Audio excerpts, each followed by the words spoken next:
Hello, c'est Erwan de Esprit Web Marketing. Aujourd'hui, je voulais vous raconter l'histoire du pêcheur et du banquier. Mais avant ça, juste une petite chose, vous avez un petit lien là en dessous, au-dessus, ça dépend où vous regardez la vidéo. Pour vous inscrire à ma liste, je donne des conseils sur le web marketing en général pour développer le web marketing de votre marque. Donc l'histoire du... J'adore cette histoire. L'histoire du pêcheur et du banquier.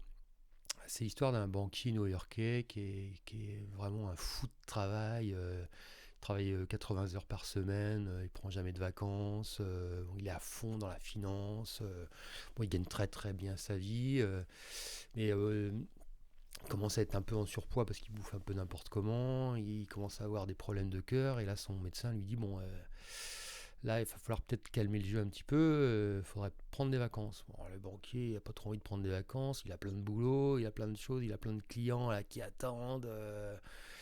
Donc il peut pas trop prendre de vacances, bon, et il accepte quand même. Sa femme l'a convaincu de prendre une semaine de vacances. Donc pour une semaine de vacances, il part dans un coin du Mexique, là au bord de la mer, pour se reposer un petit peu. Donc il passe son temps sur la plage, il est allongé sur un transat. Bon, il se fait un peu chier. Mais bon, c'est le médecin qui a demandé, sa femme est là, bon, il se dit bon, je vais faire une semaine, et puis il a quand même son téléphone à côté de lui, il a quand même son ordi, il y a du wifi dans l'hôtel de luxe dans lequel il est, donc il n'y a pas de souci, donc tout va bien. Et puis là, ça fait 2 3 jours qu'il est là, et depuis 2 3 jours, il voit un gars qui revient vers 11 h le matin, avec sa barque, un pêcheur. Il a toujours un filet bien garni de pêcheurs, pas énorme, mais des bons gros poissons là. Et puis le gars a l'air super content. Il revient, il pose sa barque, là, il part avec son filet de poissons. Et tous les jours, là, c'est le même rituel. Il revient avec plein de poissons vers 11 h le matin, comme ça. Et un jour, le banquier il se dit, tiens, mais je vais aller le voir parce que il y a un truc à faire quand même. Qui va voir le gars, et puis il dit bonjour, excusez-moi, ils sont beaux vos poissons, tout ça. Donc il engage un petit peu la conversation avec le gars, il parle poisson, il dit, ah, vous avez des beaux poissons, comment vous les trouvez? Alors, le pêcheur il dit bah je connais les coins, hein, ça fait 30 ans que j'habite ici, je connais tous les bons coins de pêche, donc je vais pêcher, puis je ramène toujours du poisson, quoi.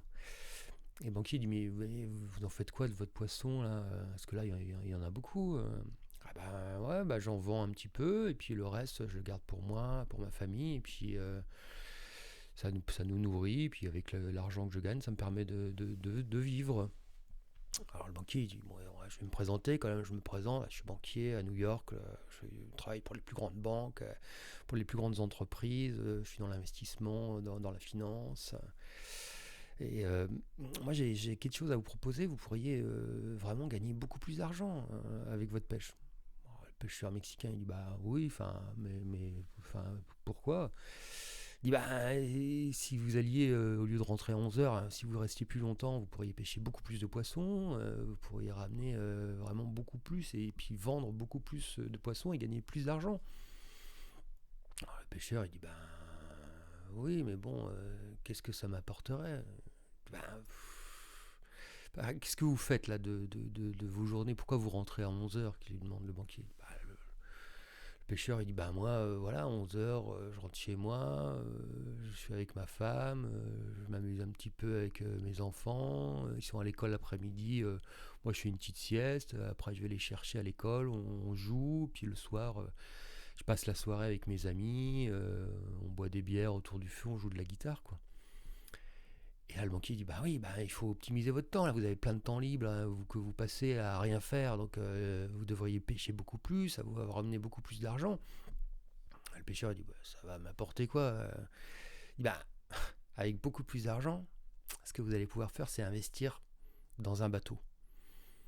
Mais pourquoi j'investirais dans un bateau? Eh ben, vous allez investir dans un bateau, comme ça vous allez pouvoir encore pêcher plus, ramener plus de poissons, vous aurez une plus grande capacité, vous allez pouvoir vendre plus, et puis gagner encore plus d'argent. Bah oui, le pêcheur il dit bah, qu'est-ce que ça va importer d'avoir encore plus d'argent? Ah, bah justement, avec encore plus d'argent, bah, ce que vous allez faire, vous allez acheter un deuxième bateau. Et là, vous allez embaucher des gens pour travailler avec vous, pour qu'ils vont aller pêcher aussi. Dans tous les coins que vous connaissez, ils vont aussi ramener plein de poissons. Ouais, ok. Mais après, qu'est-ce que ça va m'apporter? Bah, vous aurez encore plus d'argent. Et là, vous allez encore acheter plusieurs bateaux, plusieurs gros bateaux. Et là, vous allez même pouvoir lancer une multinationale de pêche, quoi. Avoir des centaines de bateaux, peut-être au bout d'un moment. Bon, ça va pas venir tout de suite, hein. Il va falloir investir, il va falloir faire des emprunts à la banque, il va falloir recruter des gens pour pêcher sur les bateaux, il va falloir des gens aussi pour l'entretien des bateaux. Et bon, tout ça, au bout d'un moment, vous aurez une vraie entreprise de pêche. Le pêcheur, il dit, ouais, ça va me prendre combien de temps? Ah bah, ça va vous prendre peut-être 10 ans, 15 ans, mais au bout de 10 ans, 15 ans, ça sera vraiment une grosse entreprise. Puis là, ça va tourner à plein régime. Le pêcheur, il dit, mais qu'est-ce qui va ça va me servir à quoi au bout de 15 ans de... Et ben, alors le banquier il dit, bah c'est ça, justement, le truc, au bout de 15 ans, vous allez la revendre dans l'entreprise. Puis vous allez la revendre peut-être pour plusieurs millions de dollars. Et le pêcheur a dit, ok, mais qu'est-ce que je vais faire avec ces millions de dollars? Et bah justement, avec ces millions de dollars, ce que vous allez pouvoir faire, c'est vous allez pouvoir vous reposer toute la journée, vous allez pouvoir faire la sieste, vous allez pouvoir vous occuper de vos enfants. Le soir, vous allez pouvoir jouer de la guitare avec vos amis et boire des bières. Donc voilà, donc l'idée c'est que en fait dans la vie il faut peut-être pas essayer de trop penser que au boulot, mais aussi un petit peu voir ce qu'il y a à côté et puis vivre sa vie avant de se cramer et de penser que au travail. Donc voilà, cette petite histoire pour vous dire que en fait il faut bien voir aussi vos objectifs dans votre business, ne pas passer tout votre temps que de la tête plongée dans votre business, parce que là, les gens qui font des burn-out, on en connaît, il y en a plein. Ne pas être trop focalisé justement sur amasser de l'argent pour au final ne rien avoir ou mourir d'un infarctus à 40 ans, comme dirait l'autre. Donc voilà, c'était la petite histoire du jour du pêcheur et du banquier. N'oubliez pas le petit lien pour vous inscrire si le sujet du web marketing vous intéresse. Bon là, c'était pas une histoire forcément liée au web marketing, mais c'était un petit peu pour vous montrer que dans la vie, il faut peut-être aussi un petit peu réfléchir à la façon dont on aborde son business. Allez, à bientôt. Ciao.